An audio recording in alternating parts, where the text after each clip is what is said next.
Manifestazione per la pace ad Agrigento. L'onorevole Calogero Pisano auspica l'unità del centro-destra in vista di Agrigento 2025.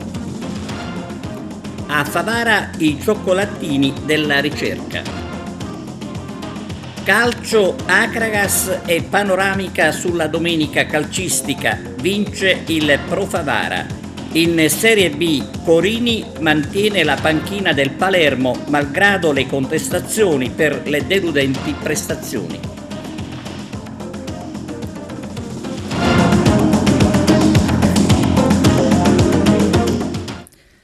Benvenuti su TVA Notizie. Cessate il fuoco. L'appello da piazza Ravanusella ad Agrigento, dove si è tenuta una manifestazione per la pace e i diritti umani. Arturo Cantella. Sabato 11 novembre alle ore 17:30 piazza Ravanusella ha visto scendere in strada la comunità agrigentina per esprimere un deciso messaggio di pace e una ferma condanna delle violazioni dei diritti umani che stanno caratterizzando drammaticamente il conflitto a Gaza. L'evento, promosso dalla rete Associazioni Agrigentine, ha coinvolto attivamente adulti, studenti, rappresentanti della comunità islamica e cristiana, famiglie e bambini, tutti uniti nel desiderio di manifestare la propria solidarietà nei confronti delle popolazioni palestinesi e israeliane coinvolte nel conflitto.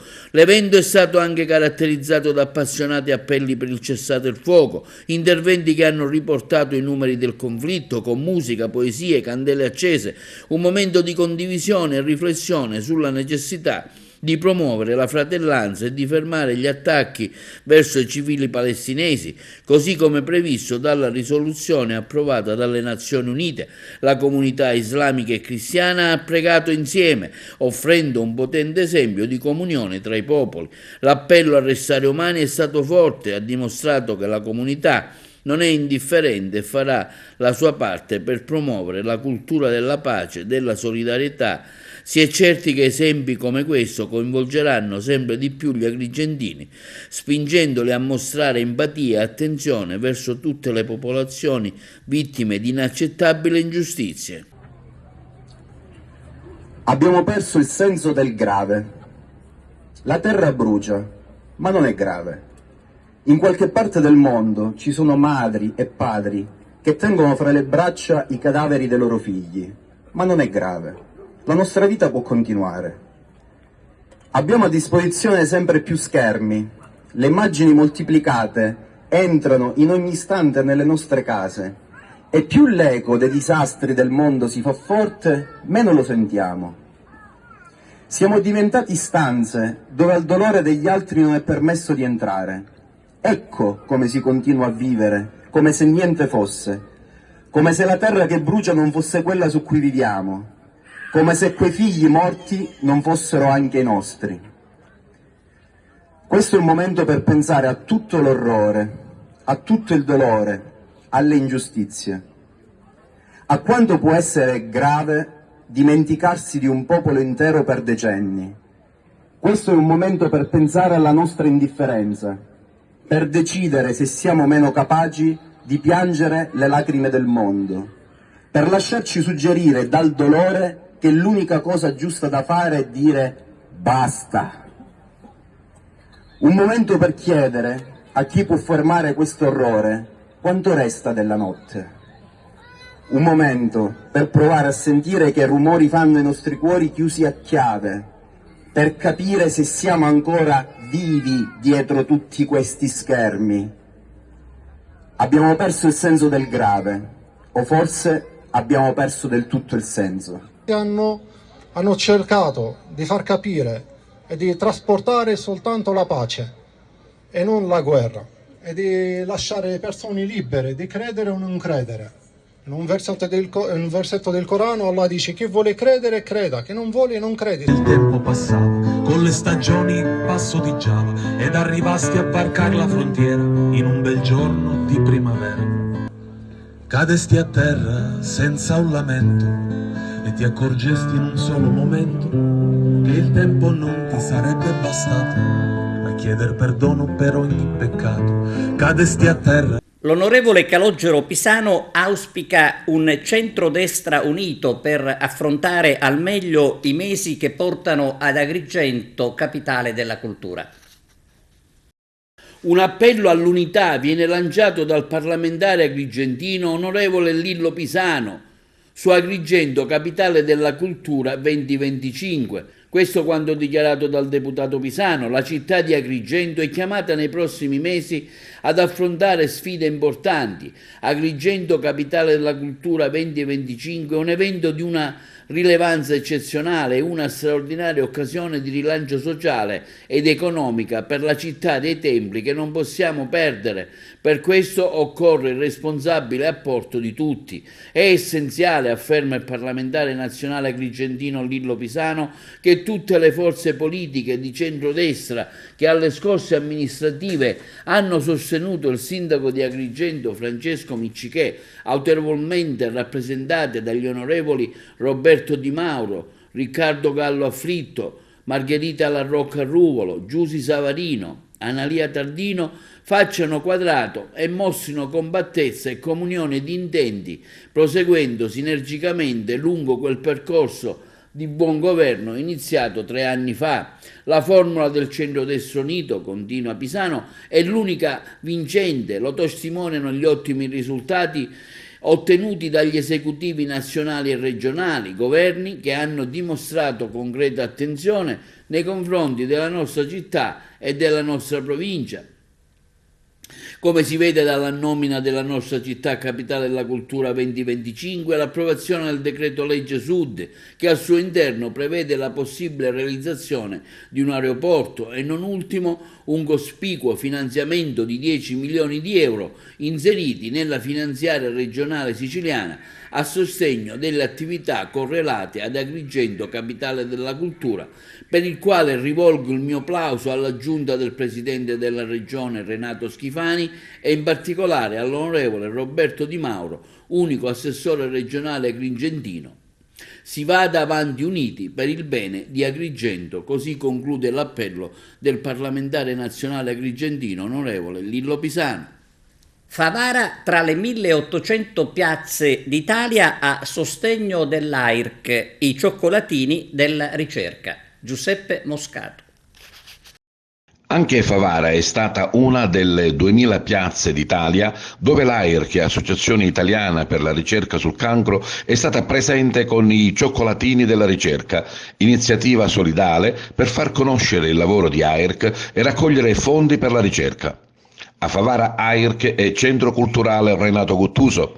Ieri mattina la presidente Lina Urso Gucciardino, unitamente a tante volontarie, sono state presenti in piazza Kennedy per distribuire i cioccolatini della ricerca. Con un contributo di 13 euro, i donatori hanno ricevuto una elegante confezione contenente 200 grammi di cioccolatini assortiti, rigorosamente gluten free e di alta qualità, firmata Venchi, perfetta anche per fare un gradito e goloso regalo. Sì, questo è un appuntamento ormai consolidato, diciamo, perché noi appunto facciamo parte dell'AIRC, siamo orgogliosi di esserlo, ma soprattutto crediamo nella ricerca, perché è una garanzia per il futuro. La ricerca è la cura di oggi e se oggi non abbiamo più la paura del cancro come tanti anni fa, lo dobbiamo alla ricerca. E la battaglia contro il cancro è una grande impresa collettiva, perché è necessario che ci sia impegno da parte di tutti, collaborazione, sostegno e soprattutto tanta sensibilità. E veramente la ricerca fa tanto, perché la ricerca di ieri è la cura di oggi e la ricerca di oggi è la cura di domani, che speriamo che sia migliore e dia risultati migliori di quelli di oggi. Vedi, sembra facile parlare, ma io dico che ogni anno, ogni volta sono sempre più orgogliosa di fare parte dell'AIRC, ma sono soprattutto orgogliosa dei volontari, delle persone. Oggi è una giornata non bella, eppure noi i cioccolatini li abbiamo quasi tutti venduti. Ogni anno mi pento e dico perché non ne ho presi di più, perché Favara è sensibilissima e ringrazio appunto tutti per questa sensibilità e per questo amore verso il prossimo e verso chi soffre. Una delle tante iniziative dell'AIRC, l'Associazione Italiana Ricerca sul Cancro, è quella dei cioccolatini della ricerca. Quanto è importante per il campo medico la ricerca? Ma è importante in tutti i campi, in particolare per quanto riguarda la ricerca sui tumori è determinante. Abbiamo fatto tanto, hanno fatto tanto gli scienziati, ma credo che ancora si debba fare tantissimo per arrivare al risultato finale. È importante il nostro contributo, il contributo da parte delle istituzioni, del governo, ma noi dobbiamo fare tutto il possibile.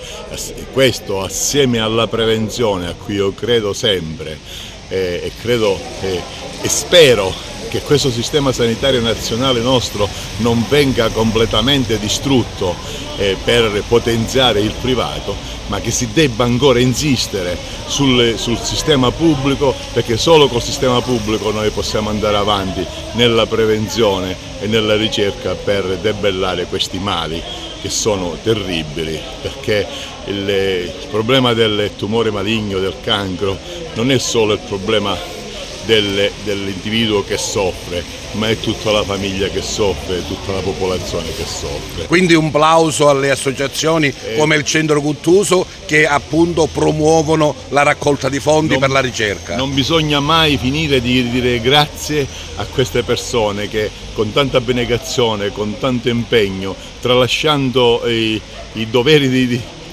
altri doveri, tralasciando tempo, cioè togliendo tempo alla famiglia, si dedicano a queste iniziative, quindi è in particolar modo nel nostro caso Lina Urso è infaticabile nella ricerca, che evangelizza sempre questo problema, cioè aiutare la ricerca.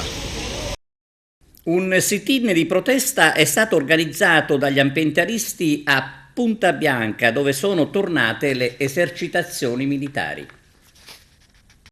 Sit-in di protesta stamani presso il sito di Punta Bianca, promossa da Mare Amico, Mare Vivo e altre associazioni ambientaliste agrigentine. Dopo 615 giorni di stop della loro presenza, l'esercito ha deciso pochi giorni fa di ritornare nuovamente a sparare sul luogo, con tutte le complicazioni che il fatto comporta. Diverse sono state le mobilitazioni contro, recentemente anche un lungo video denuncia da parte della testata nazionale Italia 1 all'interno della loro trasmissione Le Iene, dove ben spiegavano e facevano vedere i grossi crateri che lasciano le bombe che i militari sparano sul luogo, oltre che all'inquinamento del territorio, piombo e altre sostanze similari, in un posto che doveva essere riserva naturale, che i precedenti governi regionali avevano promesso di istituire una riserva, ma nulla è stato fatto, solo promesse. Stamani ulteriore concentramento per dire no a questa fastidiosa presenza dell'esercito in un territorio che ha vocazione altamente turistica, a 2 passi dalla Valle dei Templi e dalla Scala dei Turchi.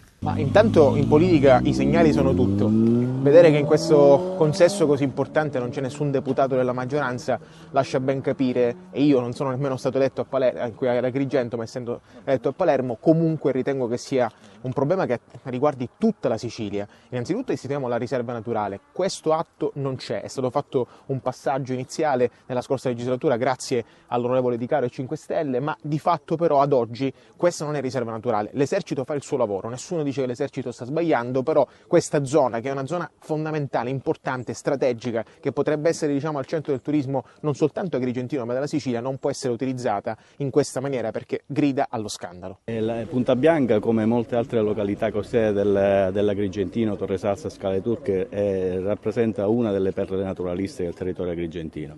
La natura non ha confini, quindi tutto quello che succede al di là dei confini, del perimetro di una riserva, incide notevolmente, spesso purtroppo negativamente all'interno di un'area protetta, ed è per questo che quello che succede fuori a Punta Bianca, al di là dei confini oggi della riserva, va ridotto se non annullato. Siamo ancora qui per l'ennesima volta a protestare contro le esercitazioni militari. Ancora oggi, nel 2023, dopo 64 anni, questo scempio in un'area destinata a riserva. Questa storia deve finire, il Presidente della Regione deve trovare loro un posto alternativo e deve istituire definitivamente la riserva di Punta Bianca.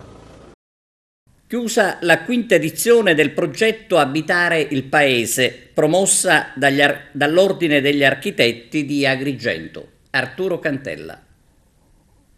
Si è conclusa con successo la quinta edizione del progetto Abitare il Paese, promosso ad Agrigento dall'Ordine Provinciale degli Architetti e da 3 istituti scolastici, il Comprensivo Agrigento Centro, il Liceo Scientifico Leonardo e il Comprensivo Musicale Rapisarda di Canicattì, che hanno offerto un notevole contributo al progetto promosso dal Consiglio Nazionale degli Architetti, con il coinvolgimento complessivo di 60 scuole distribuite su tutto il territorio nazionale. L'obiettivo del progetto, ha affermato il presidente dell'Ordine Rino Lamendola, è quello di rendere gli studenti protagonisti della progettualità e della valorizzazione del territorio in cui vivono, stimolando l'interesse delle nuove generazioni per l'architettura di qualità attraverso un'azione di coprogettazione territoriale che ha la sua origine nella scuola.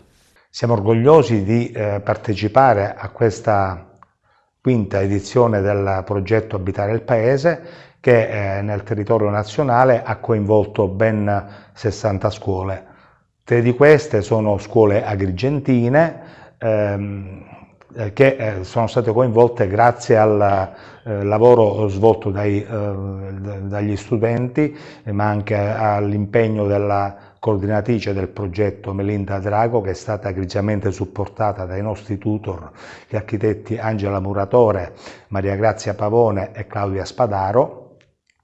Riteniamo che anche quest'anno raggiungiamo l'obiettivo di rendere lo studente protagonista della progettualità e della valorizzazione del territorio in cui si muove, e questo ci consente di stimolare l'interesse delle nuove generazioni nei confronti della buona architettura, quale bene comune indispensabile per garantire la qualità delle nostre città, che poi si traduce, come bene sappiamo nella qualità della nostra vita quotidiana. Nel corso della giornata ovviamente ci sarà spazio per i ragazzi che ci descriveranno i progetti a cui hanno lavorato, esaltando la loro visione sulla fruizione degli spazi urbani connessi in qualche modo con le attività scolastiche che svolgono quotidianamente. Ringrazio l'Ordine degli Architetti per aver dato l'opportunità al nostro istituto di partecipare come scuola pilota al progetto Abitare il Paese. Gli alunni e i docenti hanno vissuto un'importante esperienza di cittadinanza attiva e responsabile, progettando interventi di riqualificazione per una città del futuro più intelligente, sostenibile e inclusiva, così come raccomanda l'obiettivo 11 dell'Agenda 2030 delle Nazioni Unite. Noi abbiamo, insieme ai ragazzi della prima C, abbiamo studiato alcuni luoghi, spazi urbani che i ragazzi utilizzano quotidianamente. Si sono divisi in 3 gruppi e ogni gruppo ha studiato un'area, riprogettando questi spazi in base alle loro esigenze, alle loro idee, ai loro progetti. Si sono calati nel ruolo di piccoli urbanisti. I 3 luoghi sono il sottopassaggio, il campetto, che poi hanno avuto la possibilità di ristrutturare, e un'area giochi. Sono 3 aree che i ragazzi comunque frequentano quotidianamente e che quindi hanno pensato di migliorarli, pensando a nuovi progetti che possono riqualificare queste aree urbane da loro comunque fruite quotidianamente, appunto. Oggi si conclude la quinta edizione del progetto Abitare, seconda edizione per Agrigento. I ragazzi quest'anno, intervenendo sempre su aree urbanistiche di Agrigento e Canicattì, aree che sono limitrofe alle loro scuole, e quindi per Agrigento, Villa Lizzi e Villa Iannuzzo, e anche l'area limitrofa al Liceo Scientifico Leonardo, e per Canicattì invece l'area del Ponte di Ferro. I ragazzi hanno evidenziato tantissime proposte progettuali che vanno dalla panchina a forma di nota musicale ai murales come elementi di riqualificazione urbanistica, alla realizzazione di di segnaletiche con materiale di riciclo, in particolare segnaletiche in legno che sono realizzate con il legno proveniente dai barconi degli emigrati.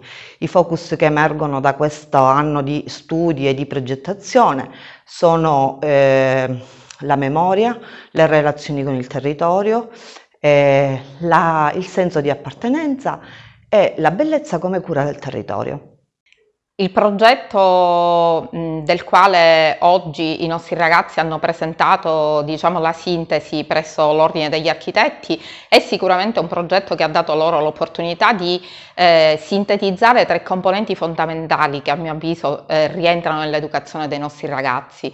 Uno è indubbiamente il territorio perché il territorio è importante che i ragazzi lo vivano, perché il territorio ci racconta la memoria, ci consente di vivere il presente e consente ai ragazzi di proiettarsi in un futuro che chissà attraverso proprio questa conoscenza possa portarli a rimanere e a lavorare per il proprio territorio. La seconda componente importante io credo che sia il rapporto con le istituzioni. Collaborare ancora una volta con l'Ordine degli Architetti ha dato ai nostri ragazzi l'opportunità di esprimere anche dei talenti che magari al di là di queste singole occasioni rimarrebbero inespressi. E il terzo chiaramente è la scuola perché è il luogo, insomma, in cui essi vivono, in cui io dico sempre trascorrono metà della loro vita, almeno diciamo fino ad una certa fascia di età, e quindi è il luogo in cui questo deve apparire come opportunità per poter crescere e crescere meglio. L'educazione, io credo, quella con la E maiuscola, che sia proprio improntata su questi temi, cioè il rapporto al di là dei contenuti trasmissivi che ovviamente sono alla base dell'attività scolastica, il rapporto con il mondo esterno che fa sì che i nostri ragazzi possano sempre di più essere cittadini europei. Cronaca, provvedimenti del questore di Caltanissetta con 7 misure di prevenzione. Il servizio di Arturo Cantella. Il questore di Caltanissetta, previa istruttoria della locale divisione polizia anticrimine, ha emesso 7 provvedimenti applicativi di misure di prevenzione nei confronti di altrettante persone che si sono rese responsabili di condotte illecite nel territorio nisseno. Nei confronti di 3 persone sono stati emessi provvedimenti di foglio di via obbligatorio con divieto di fare ritorno nel comune di Caltanissetta per un periodo di 3 anni. I predetti, tutti gravati da pregiudizi di polizia, non sono residenti nel capoluogo nisseno, non svolgono alcuna attività lavorativa e non hanno interessi o legami di alcun genere in città. I fogli di via sono stati adottati nei confronti di una persona di 36 anni, residente in provincia di Catania, che è stato arrestato dalla squadra mobile per detenzione ai fini di spaccio di sostanze stupefacenti. Un altro di 33 anni senza fissa dimora, arrestato dai poliziotti del posto della Polizia Ferroviaria di Caltanissetta per resistenza a pubblico ufficiale, e di un'altra persona di 38 anni, residente in provincia di Siracusa, denunciato per commercio di prodotti contraffatti. Il questore di Caltanissetta ha emesso anche 2 provvedimenti di avviso orale nei confronti di pregiudicati nisseni ritenuti pericolosi per l'ordine, la sicurezza pubblica, e 2 provvedimenti di ammonimento nei confronti di persone ritenute responsabili di aver posto in essere condotte persecutorie nei confronti delle proprie donne compagne. Domani a Favara riunione del Consiglio Comunale, in primo piano diverse variazioni di bilancio. Giuseppe Moscato. Torna a riunirsi domani sera alle ore 18:30 il Consiglio Comunale di Favara. Sono 17 i punti inseriti all'ordine del giorno predisposto dalla Presidente Miriam Mignemi, con in primo piano importanti variazioni di bilancio per fondi del PNRR, il Piano Nazionale di Ripresa e Resilienza. La prima parte è relativa alla missione 1 per investimenti nel campo digitale, come piattaforma digitale nazionale dati, servizi e cittadinanza digitale, esperienza del cittadino nei servizi pubblici, abilitazione al cloud delle pubbliche amministrazioni locali, servizi e cittadinanza digitale, estensione dell'utilizzo della piattaforma nazionale di identità digitale come SPID e CIE. Le altre variazioni di bilancio, sempre per il PNRR, sono relative alla missione 4, finanziamento fondo opere indeferibili, per l'attuazione del potenziamento dell'offerta dei servizi di istruzione. Next Generation EU, il progetto per la manutenzione straordinaria, la riqualificazione funzionale e messa in sicurezza della scuola dell'infanzia Capitano Vaccaro, e il progetto per la riqualificazione funzionale, messa in sicurezza dell'edificio Barone Mendola per la realizzazione di un asilo nido. L'ultima variazione di bilancio è relativa alla missione 2, rivoluzione verde e transizione ecologica, contributo per la realizzazione di proposte volte al miglioramento e alla meccanizzazione della rete di raccolta differenziata dei rifiuti urbani. Il progetto è relativo alla realizzazione di un nuovo centro CCR a Favara.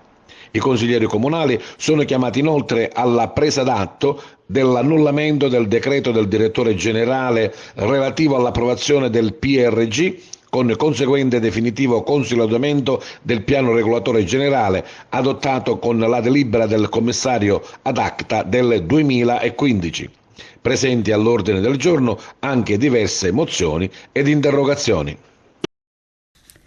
Si celebra domani la giornata mondiale del diabete.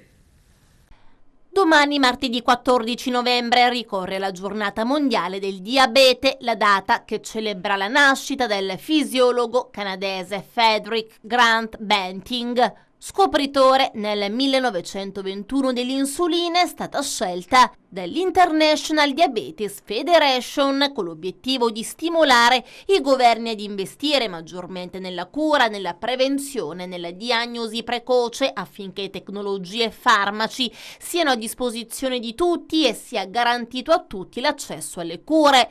Tra gli strumenti che lo Stato italiano ha adottato per diffondere al massimo queste possibilità ci sono la nota 100 che estende la prescrizione dei farmaci salvavita anche ai medici di base e più da recente la legge 130 del 15 settembre 2023 che dispone, tra le altre cose, controlli diffusi in età pediatrica per diabete mellito e celiachia.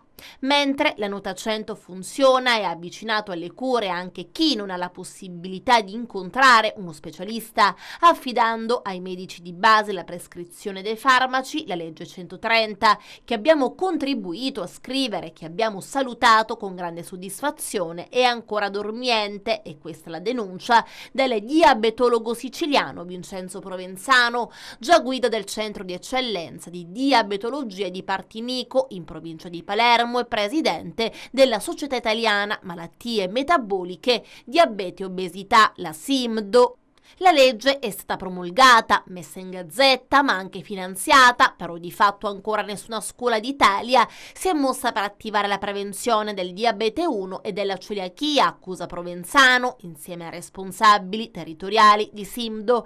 Abbiamo la mission di sensibilizzare affinché la legge venga applicata, affinché si facciano gli incontri necessari con il provveditorato e con gli assessori all'istruzione. Il nostro obiettivo come società e come diabetologi è di cominciare subito, prima che la malattia nei bambini esploda e sia più difficile gestirla per tutta la vita, nonostante sia stata voluta da più parti, nonostante la presenza delle associazioni di volontariato. La legge, conclude Provenzano, è ancora nel cassetto. Domani intanto, alle ore 10, un incontro organizzato presso la sede dell'Ordine Regionale dei Giornalisti di Sicilia per un momento di informazione ma anche formazione in linea con lo spirito della giornata mondiale. All'incontro, dal tema "La miglior medicina e il movimento, una corretta informazione per favorire le attività sportive nei soggetti diabetici", saranno presenti numerosi esponenti dello sport e chiaramente diversi giornalisti. E la giornata mondiale del diabete verrà ricordata anche ad Agrigento con la 10ª edizione della Passeggiata della Salute, con partenza dal Tempio di Giunone alle 10. Linea alla regia per la pausa pubblicitaria. Ritorniamo tra poco. Sud chiama Nord, assemblea con Cateno De Luca. onorevole De Luca, qui ad Agrigento per l'assemblea provinciale, un giro che regionalmente inizia proprio da Agrigento. Ecco, quali sono gli obiettivi che vi prefiggete? L'obiettivo è quello di organizzare il movimento Sud Chiama Nord sul territorio. Noi siamo nati un anno fa, siamo la prima forza politica in Sicilia e dobbiamo ora strutturare comune per comune, provincia per provincia, il movimento per arrivare all'assemblea regionale che faremo il 25 di febbraio del prossimo anno, e poi il 2 di marzo ci sarà l'assemblea nazionale proprio per definire in tutto il territorio nazionale l'organizzazione del movimento in vista anche delle elezioni europee. Ecco, proprio sulle elezioni europee che tipo di accordi farete? So che state facendo degli accordi anche con altre forze politiche.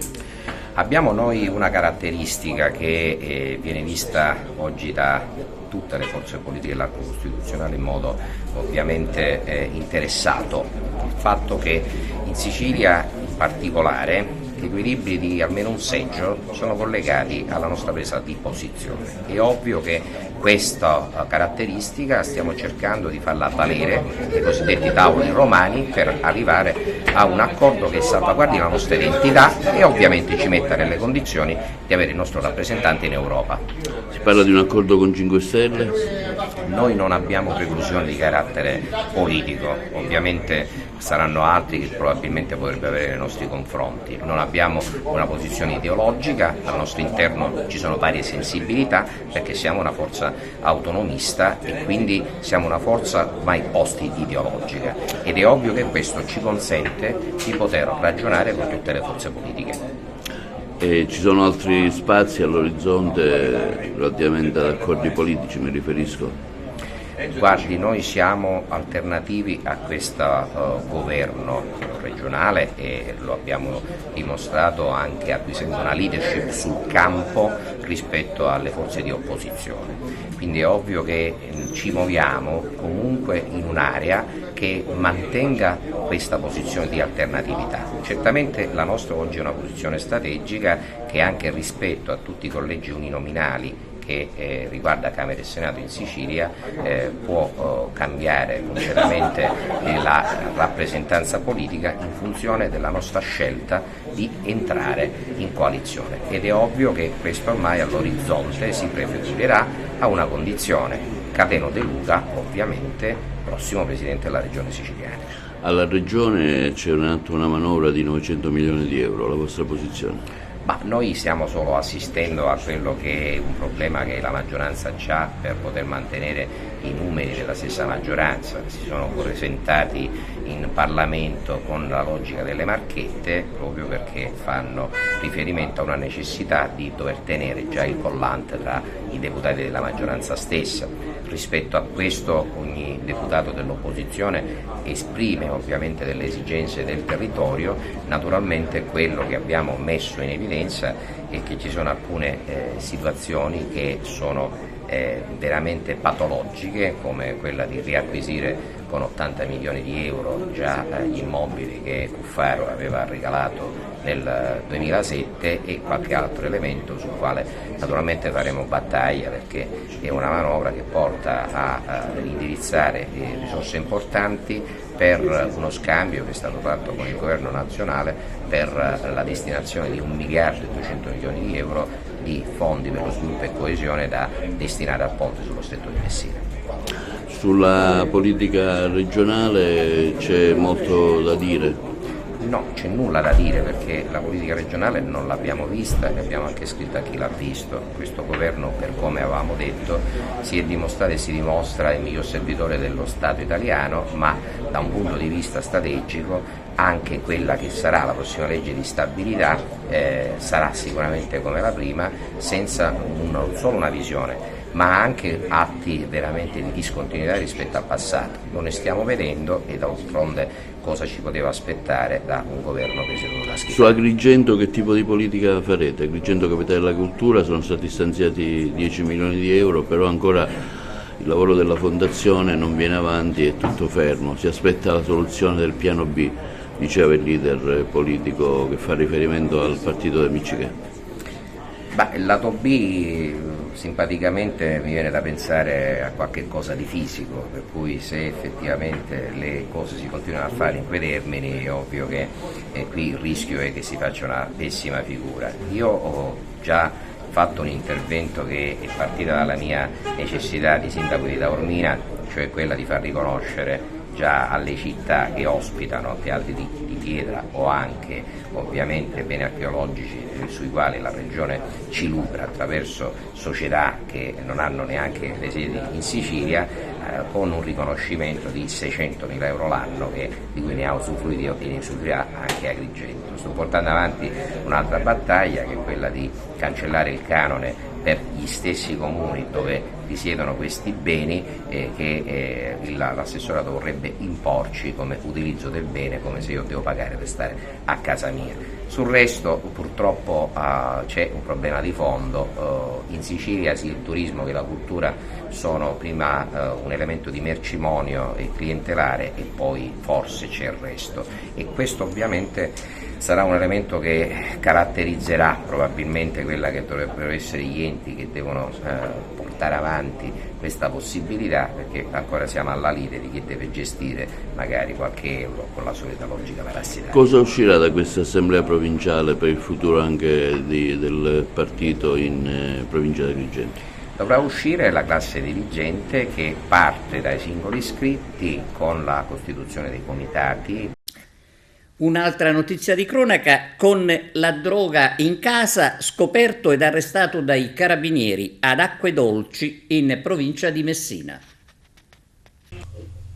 Nei giorni scorsi ad Acquedolci, in provincia di Messina, nell'ambito dei controlli finalizzati al contrasto dello spaccio di stupefacenti, i carabinieri della sezione operativa della compagnia di Santo Stefano di Camastra hanno arrestato in flagranza di reato un 58enne del luogo, già noto alle forze dell'ordine, presunto responsabile del reato di detenzione ai fini di spaccio di sostanze stupefacenti. I militari dell'Arma sono arrivati all'uomo osservando nel corso degli ultimi giorni i suoi movimenti, spesso in compagnia di giovani noti quali assuntori di droghe. Ritenendo pertanto che il 58enne potesse detenere della droga in casa, i carabinieri hanno predisposto una perquisizione domiciliare che ha consentito di trovare oltre 75 grammi di marijuana, unitamente ad un bilancino di precisione verosimilmente utilizzato per la preparazione delle dosi, abilmente occultati in una nicchia del sottoscala. La droga, inviata ai carabinieri del RIS di Messina per le analisi di laboratorio, è stata sequestrata, mentre il 58enne è stato arrestato e, su disposizione dell'autorità giudiziaria, ristretto agli arresti domiciliari in attesa dell'udienza di convalida.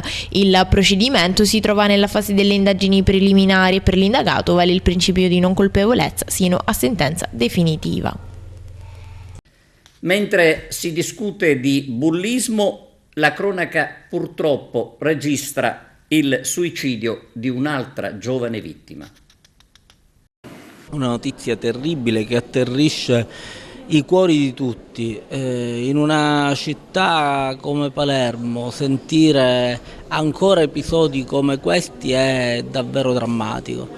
Proprio ieri parlavo con un gruppo di ragazzi di questa organizzazione di stamattina e mi dicevano dal loro punto di vista come in realtà il fenomeno sia meno sentito rispetto al passato. Ecco, se questo è il termometro della situazione, mi sembra di poter dire che non c'è un reale percepito di quello che accade in una società sempre più liquida, senza riferimenti, nell'assenza spesso anche delle istituzioni, con una scuola che fatica, con le famiglie che faticano, e in una dimensione dove forse bisogna tornare all'educazione ai sentimenti, alla gestione delle emozioni. Vedremo come si svilupperanno le inchieste. Certamente intanto ci uniamo al dolore della famiglia, alla quale diamo tutta la nostra vicinanza. I problemi di violenze sui minori sono un problema enorme, sono numeri tremendi di cui non si parla mai.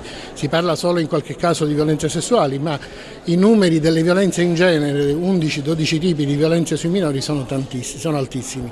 Le denunce, solo secondo le denunce alla polizia, che chiaramente sono una parte del fenomeno, sono di oltre 17.400 denunce in 6 mesi in Italia l'anno scorso. Chiaramente in un anno significa 35.000 casi denunciati di violenze su minori.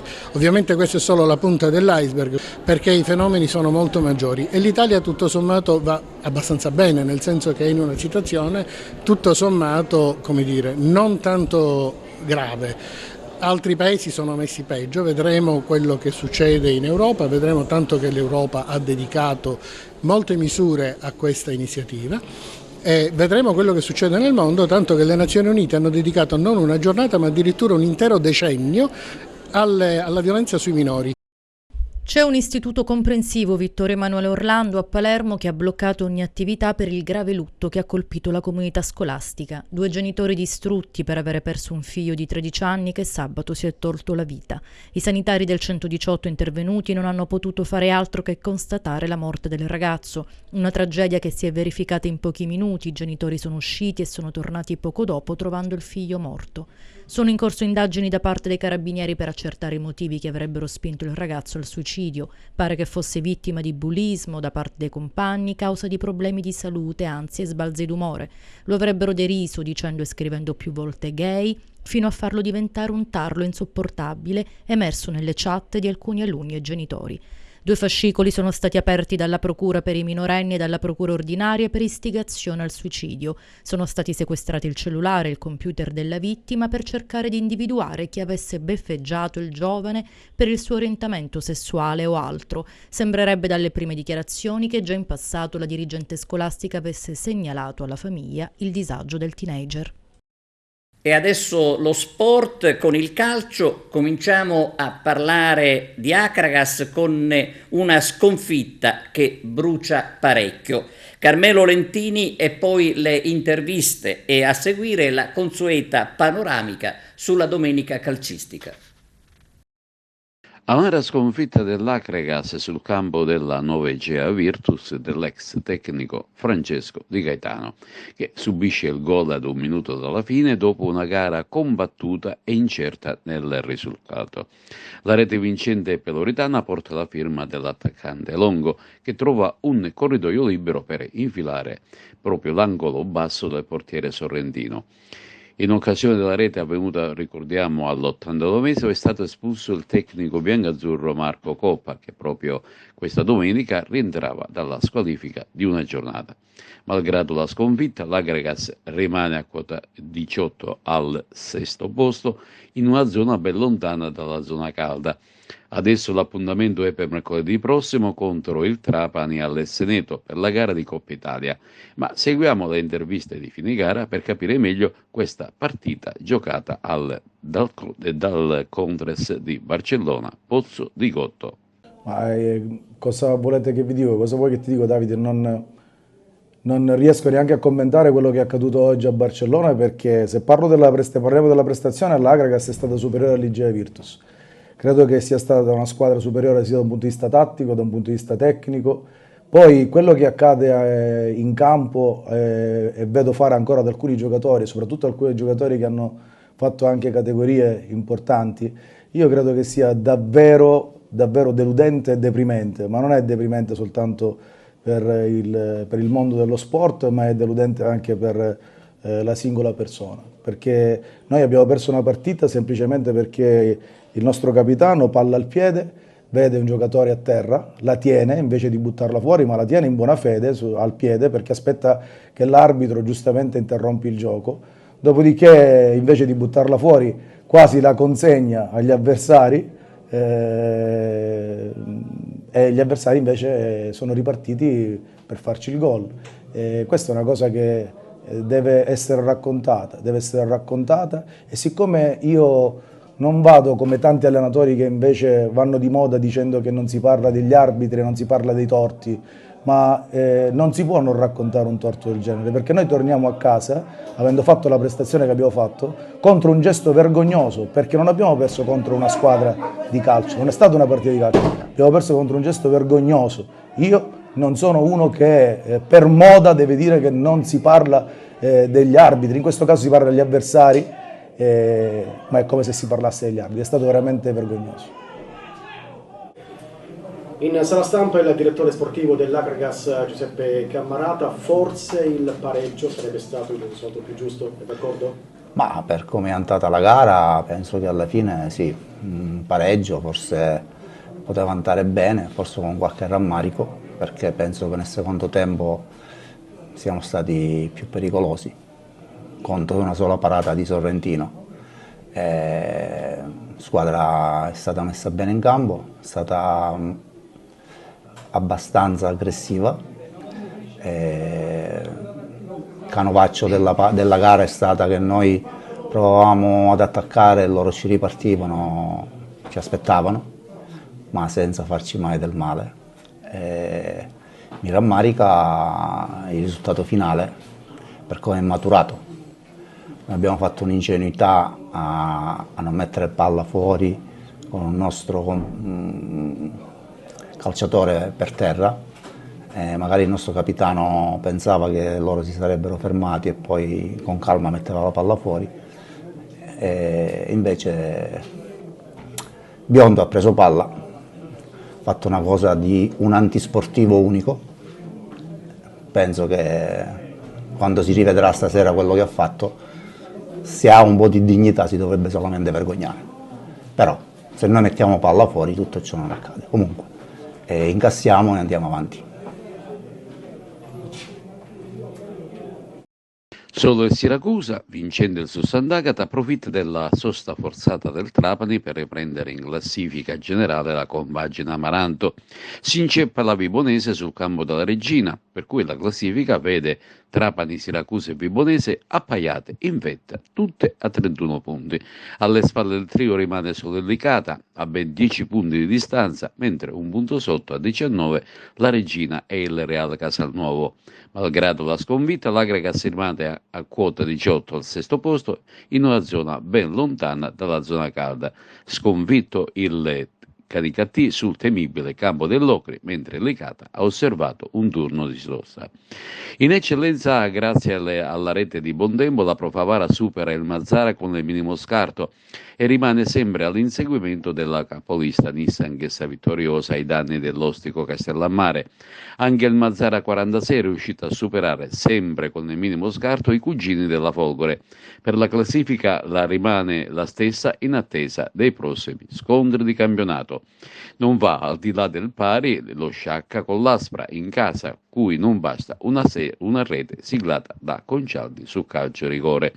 Ancora scendiamo di categoria, andiamo al campionato di promozione. Grazie alle reti di Marchica e Sanè, il Camarat si aggiudica il derby del Collura con i cugini dell'Empedoclina. Gara molto combattuta con i padroni di casa che sono andati in gol con l'unica realizzata da Tirone. Nulla da fare per il veloce Casteltermini, piegato a Partinico per 3-2. Vince con il più classico dei risultati il Gemini del Renato Maggio.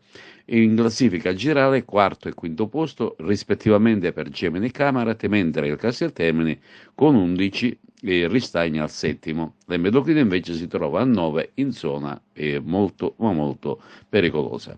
Il prossimo turno l'Empedoclina gioca in anticipo del sabato sul campo del Cus Palermo, il Casteltermini in casa con il Bagheria, il Camarat al Salaci con il Città di San Vitolo Capo, mentre il Gemini sarà ospite del Partinico Audace. Vittoria invece del Profavara che batte il Mazzara per 1-0. Giuseppe Moscato.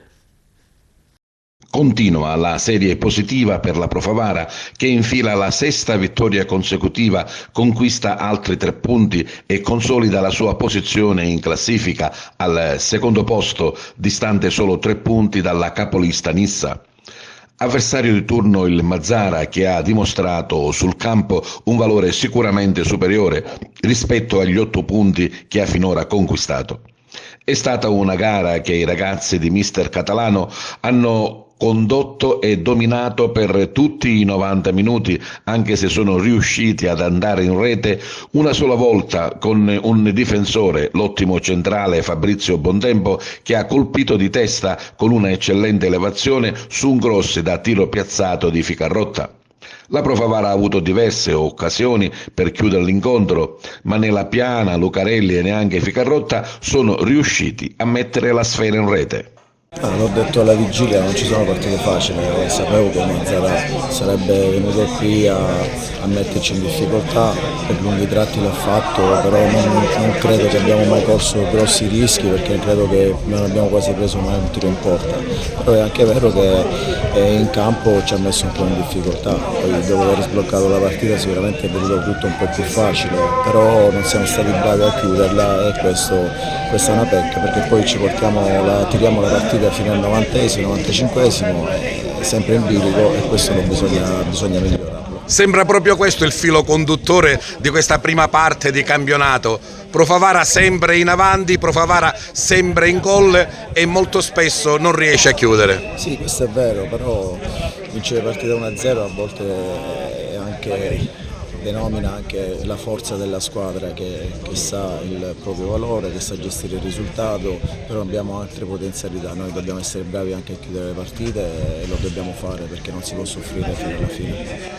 Una partita che ancora una volta ha dimostrato la forza della Pro Favara e sicuramente la presenza in campo in tutti i settori, devo dire, in questa occasione. Sì, la squadra è cresciuta tantissimo, partita dopo partita, i risultati poi aiutano tanto. Veniamo da 6 vittorie mi sembra consecutive, i ragazzi sono abbastanza consapevoli e si sono molto amalgamati anche dentro il campo, nelle giocate, in tutto quello che si va a fare, quindi credo che ancora ci sia un margine importante di crescita per questa squadra e noi lo dobbiamo raggiungere. Sì, sapevamo di affrontare un'ottima squadra che ci ha dato filo da torcere fino agli ultimi minuti della partita. Siamo stati molto bravi a gestire la partita, a difenderci bene, peccato per non aver chiuso la partita, ma siamo consapevoli di aver fatto bene, ora testa alla prossima partita. Il Mazzara ha giocato una bella partita maschia, cercando di spezzettare l'azione della Pro Favara, gioco che è costato diversi cartellini gialli agli uomini di Salvatore Tedesco e anche un rosso con espulsione del giocatore che ha costretto i mazzaresi a chiudere la gara in 10 uomini. Brutte notizie per la Pro Favara, che perde il difensore centrale Marino. Dopo un contrasto e una successiva caduta è costretto ad uscire dal campo in barella. Accompagnato in ambulanza presso l'ospedale di Agrigento, i sanitari gli hanno riscontrato la frattura della clavicola.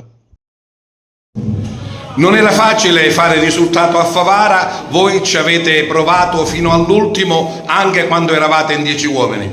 Sì, noi sapevamo di venire a affrontare una delle 3 più forti squadre del girone e sapevamo che avevamo di fronte, ma non abbiamo avuto paura, abbiamo lottato fino alla fine, potevamo pareggiare o potevamo anche segnare il primo tempo solo 0-0, abbiamo avuto 2 o 3 palle gol per poter far gol e abbiamo messo in difficoltà un grande Favara e non mi nascondo, la squadra c'è stata per vincere come le altre 2 e oggi abbiamo fatto secondo me un'ottima prestazione, non ci siamo solo difesi ma abbiamo anche tentato di mettere in pensiero una squadra fortissima. Forse qualche giallo in più?